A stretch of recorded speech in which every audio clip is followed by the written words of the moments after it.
ঠিক আছে, আজকে তাহলে আমি যাই, বরং কালকে তো দেখাই হচ্ছে আঙ্কেলের সাথে। আজকে বেটার আমি চলে যাই। Yeah, that's better. অনেক রাত হয়ে গেছে, সেফলি যেও। Bye bye.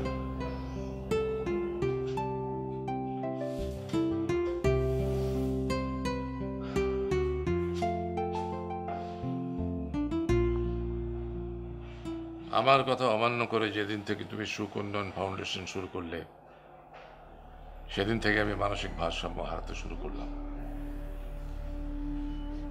আমার ছেলে হয়ে তুমি মানুষের রক্ত চুষে খাচ্ছ, আমি নিজেকে কোনোদিন ক্ষমা করতে পারিনি। তোমার জন্য তোমার মা চলে গেলেন,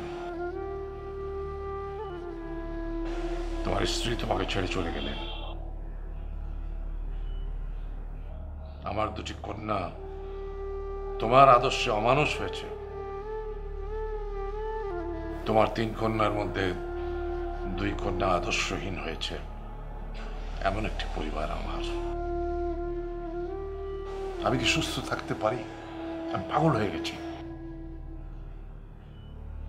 কালকে তুমি আমার পাগলামি দেখবে। কাল? কাল আপনিও কি? হ্যাঁ, কাল আমি গিয়ে ওদের আন্দোলনে যোগ দিব। বাবা, আপনি এই কাজ করবেন না, আমি শেষ হয়ে যাব। তুমি তো শেষ হয়েই গেছো। মালিক তো তোমাকে শেষ করে দিয়েছে। ভেতরে ভেতরে আরো অনেক মালিক আছে যারা তোমাকে মাটিতে শুইয়ে দেওয়ার জন্য ভেতরে ভেতরে ষড়যন্ত্র করছে।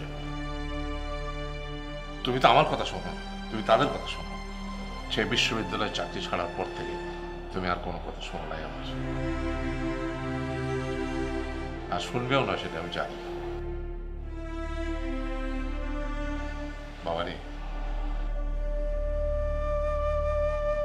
তোর বিপদ দেখলে আমি ভিতরে ভিতরে বিচলিত হয়ে পড়ি। তাই তো বলি,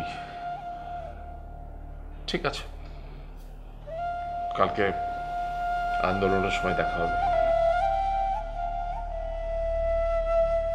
বাবা প্লিজ, আপনি কাল যাবেন না। প্লিজ, আপনি আমাকে কথা দিন যে আপনি কাল যাবেন না।